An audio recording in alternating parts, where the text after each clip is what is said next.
أعوذ بالله من الشيطان الرجيم. بسم الله الرحمن الرحيم. ياسين والقرآن الحكيم إنك لمن المرسلين على صراط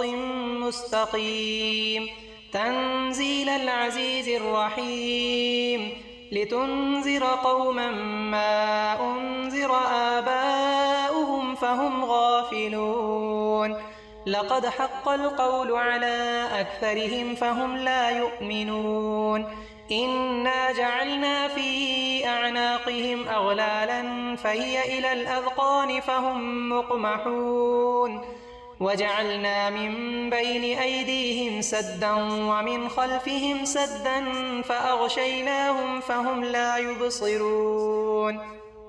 وسواء عليهم أأنذرتهم أم لم تنذرهم لا يؤمنون إنما تنذر من اتبع الذكر وخشي الرحمن بالغيب فبشره بمغفرة وأجر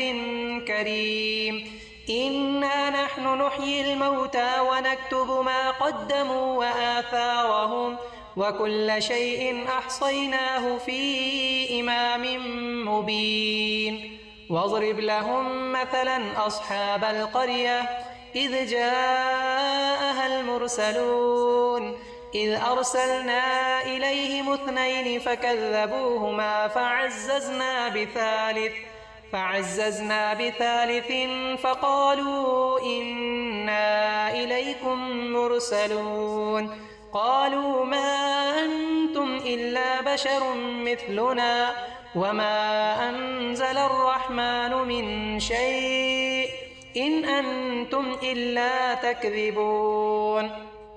قالوا ربنا يعلم إنا إليكم لمرسلون وما علينا إلا البلاغ المبين قالوا إنا تطيرنا بكم لئن لم تنتهوا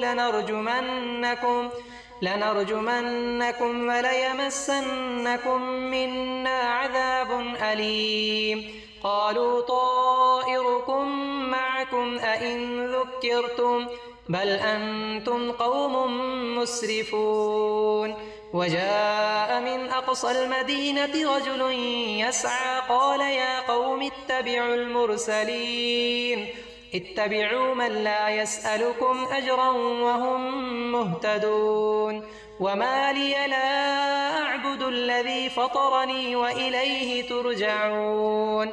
أأتخذ من دونه آلهة إن يردني الرحمن بضر لا تغن عني شفاعتهم شيئا ولا ينقذون إني إذا لفي ضلال مبين إني آمنت بربكم فاسمعون قيل ادخل الجنة قال يا ليت قومي يعلمون بما غفر لي ربي وجعلني من المكرمين وما أنزلنا على قومه من بعده من جند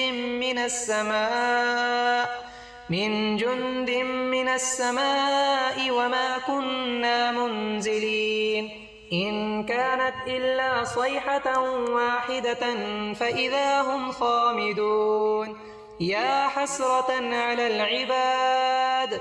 ما يأتيهم من رسول إلا كانوا به يستهزئون ألم يروا كم أهلكنا قبلهم من القرون أنهم إليهم لا يرجعون وإن كل لما جميع لدينا محضرون وآية لهم الأرض الميتة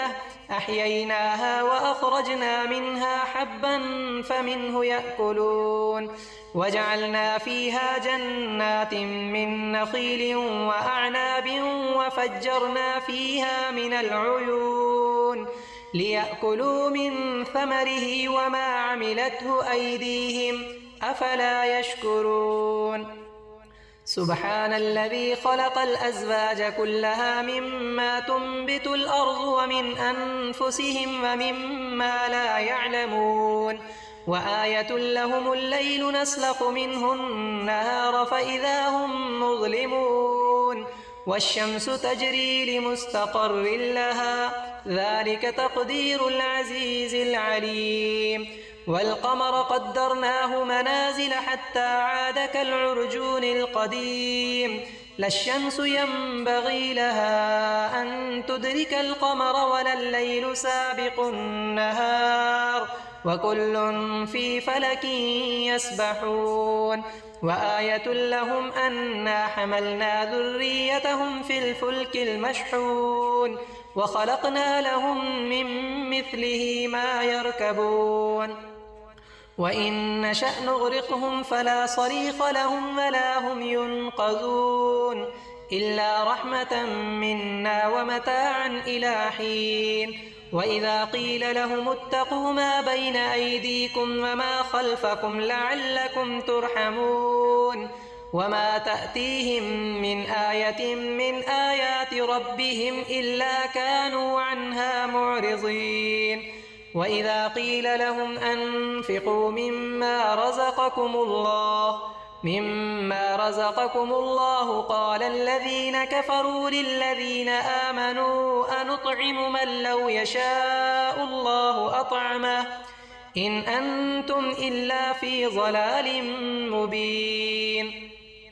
ويقولون متى هذا الوعد إن كنتم صادقين ما ينظرون إلا صيحة واحدة تأخذهم وهم يخصمون فلا يستطيعون توصية ولا إلى أهلهم يرجعون ونفخ في الصور فإذا هم من الأجداث إلى ربهم ينسلون قالوا يا ويلنا من بعثنا من مرقدنا هذا ما وعد الرحمن وصدق المرسلون إن كانت إلا صيحة واحدة فإذا هم جميع لدينا محضرون فاليوم لا تظلم نفس شيئا ولا تجزون إلا ما كنتم تعملون إن أصحاب الجنة اليوم في شغل فاكهون هم وأزواجهم في ظلال على الأرائك متكئون لهم فيها فاكهة ولهم ما يدعون سلام قولا من رب رحيم وامتازوا اليوم أيها المجرمون ألم أعهد إليكم يا بني آدم ألا تعبدوا الشيطان إنه لكم عدو مبين وأن اعبدوني هذا صراط مستقيم ولقد أضل منكم جبلا كثيرا أفلم تكونوا تعقلون هذه جهنم التي كنتم توعدون اصلوها اليوم بما كنتم تكفرون اليوم نختم على أفواههم وتكلمنا أيديهم وتشهد أرجلهم بما كانوا يكسبون ولو نشاء لطمسنا على أعينهم فاستبقوا الصراط فأنى يبصرون ولو نشاء لمسخناهم على مكانتهم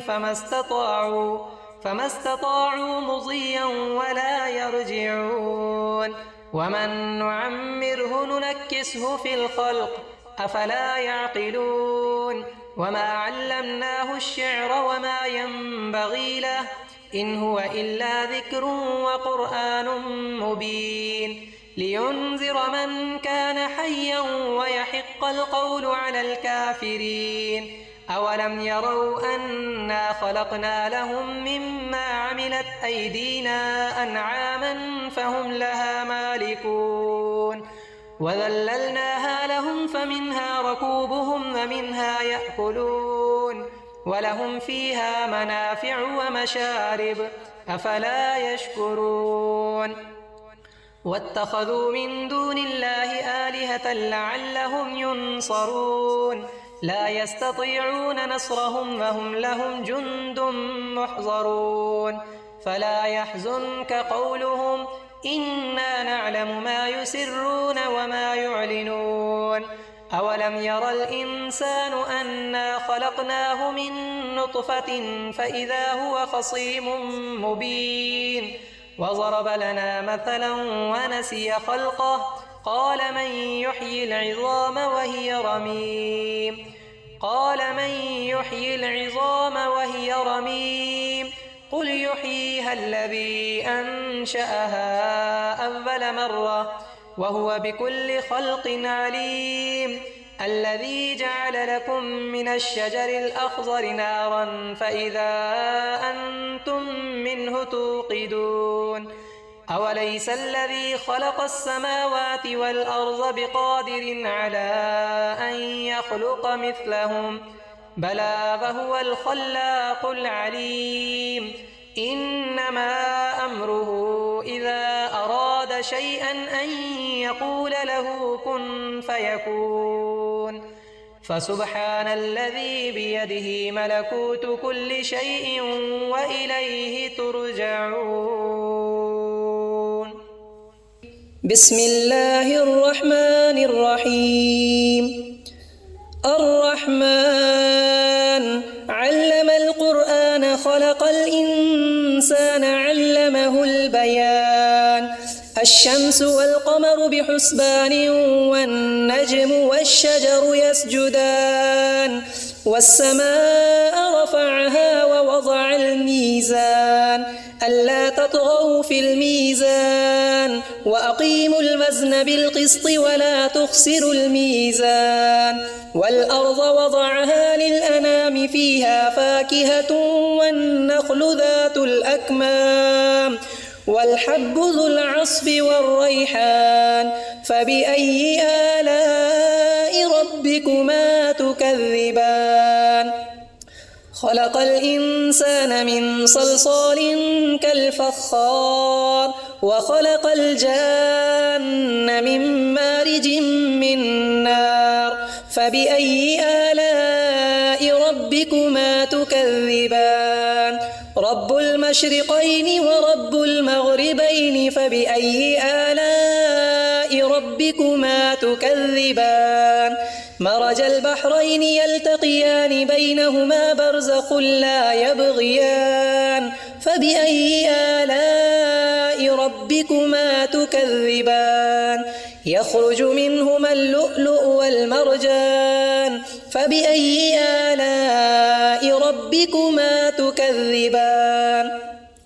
وله الجوار المنشآت في البحر كالأعلام فبأي آلاء ربكما تكذبان كل من عليها فان ويبقى وجه ربك ذو الجلال والإكرام فبأي آلاء ربكما تكذبان يسأله من في السماوات والأرض كل يوم هو في شأن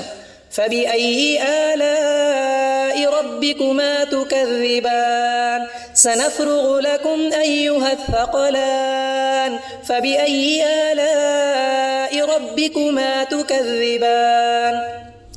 يا معشر الجن والإنس إن استطعتم أن تنفذوا من أقطار السماوات والأرض فانفذوا لا تنفذون إلا بسلطان فبأي آلاء ربكما تكذبان يرسل عليكما شواظ من نار ونحاس فلا تنتصران فبأي آلاء ربكما تكذبان فإذا انشقت السماء فكانت وردة كالدهان فبأي آلاء ربكما تكذبان فيومئذ لا يسأل عن ذنبه إنس ولا جان فبأي آلاء ربكما تكذبان يعرف المجرمون بسيماهم فيؤخذ بالنواصي والأقدام فبأي آلاء ربكما تكذبان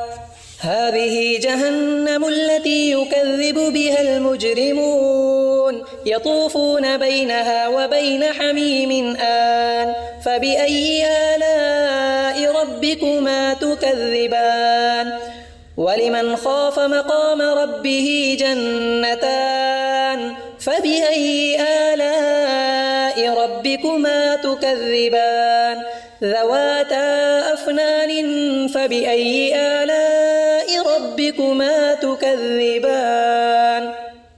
فيهما عينان تجريان فبأي آلاء ربكما تكذبان فيهما من كل فاكهة زوجان فبأي آلاء ربكما تكذبان متكئين على فرش بطائنها من استبرق وجنى الجنتين دان فبأي آلاء ربكما تكذبان فيهن قاصرات الطرف لم يطمثهن إنس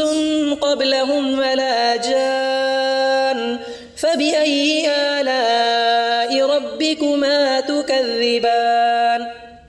كأنهن الياقوت والمرجان فبأي آلاء ربكما تكذبان هل جزاء الإحسان إلا الإحسان فبأي آلاء ربكما تكذبان ومن دونهما جنتان فبأي آلاء ربكما تكذبان مدهامتان فبأي آلاء ربكما تكذبان فيهما عينان نضاختان فبأي آلاء ربكما تكذبان فيهما فاكهة ونخل ورمان فبأي آلاء ربكما تكذبان فيهن خيرات حسان فبأي آلاء ربكما تكذبان حور مقصورات في الخيام فبأي آلاء ربكما تكذبان لم يطمثهن إنس قبلهم ولا جان فبأي آلاء ربكما تكذبان متكئين على رفرف خضر وعبقري حسان فبأي آلاء ربكما تكذبان تبارك اسم ربك ذي الجلال والإكرام بسم الله الرحمن الرحيم إذا وقعت الواقعة ليس لوقعتها كاذبة خافضة رافعة إذا رجت الأرض رجا وبست الجبال بسا فكانت هباء منبثا وكنتم أزواجا ثلاثة فأصحاب الميمنة ما أصحاب الميمنة وأصحاب المشأمة ما أصحاب المشأمة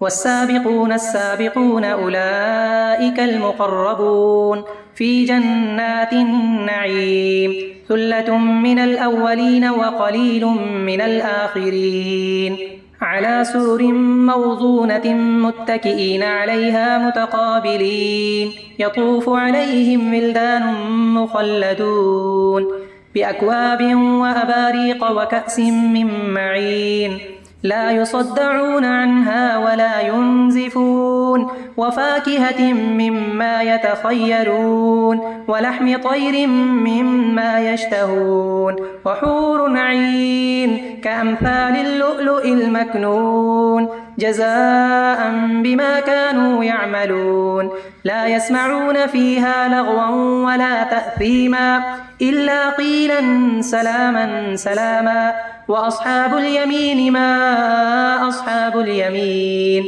في سدر مخضود وطلح منضود وظل ممدود وماء مسكوب وفاكهة كثيرة لا مقطوعة ولا ممنوعة وفرش مرفوعة إنا أنشأناهن إنشاء فجعلناهن أبكارا عربا أترابا لأصحاب اليمين ثلة من الأولين وثلة من الآخرين وأصحاب الشمال ما أصحاب الشمال في سموم وحميم وظل من يحموم لا بارد ولا كريم إنهم كانوا قبل ذلك مترفين وكانوا يصرون على الحنث العظيم وكانوا يقولون أئذا متنا وكنا ترابا وعظاما أئنا لمبعوثون أو آباؤنا الأولون قل إن الأولين والآخرين لمجموعون إلى ميقات يوم معلوم ثم إنكم أيها الضالون المكذبون لآكلون من شجر من زقوم فمالئون منها البطون فشاربون عليه من الحميم فشاربون شرب الهيم هذا نزلهم يوم الدين نحن خلقناكم فلولا تصدقون أفرأيتم ما تمنون أأنتم تخلقونه أم نحن الخالقون نحن قدرنا بينكم الموت وما نحن بمسبوقين على أن نبدل أمثالكم وننشئكم فيما لا تعلمون ولقد علمتم النشأة الأولى فلولا تذكرون أفرأيتم ما تحرثون أأنتم تزرعونه أم نحن الزارعون لو نشاء لجعلناه حطاما فظلتم تفكهون إنا لمغرمون بل نحن محرومون أفرأيتم الماء الذي تشربون أأنتم أنزلتموه من المزن أم نحن المنزلون لو نشاء جعلناه أجاجا فلولا تشكرون أفرأيتم النار التي تورون أأنتم أنشأتم شجرتها أم نحن المنشئون نحن جعلناها تذكرة ومتاعا للمقوين فسبح باسم ربك العظيم فلا أقسم بمواقع النجوم وإنه لقسم لو تعلمون عظيم إنه لقرآن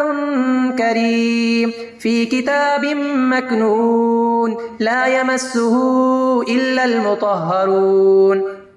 تنزيل من رب العالمين أفبهذا الحديث أنتم مدهنون وتجعلون رزقكم أنكم تكذبون فلولا إذا بلغت الحلقوم وأنتم حينئذ تنظرون ونحن أقرب إليه منكم ولكن لا تبصرون فلولا إن كنتم غير مدينين ترجعونها إن كنتم صادقين فأما إن كان من المقربين فروح وريحان وجنة نعيم وأما إن كان من أصحاب اليمين فسلام لك من أصحاب اليمين وأما إن كان من المكذبين الضالين فنزل من حميم وتصلية جحيم إن هذا لهو حق اليقين فسبح باسم ربك العظيم بسم الله الرحمن الرحيم تبارك الذي بيده الملك وهو على كل شيء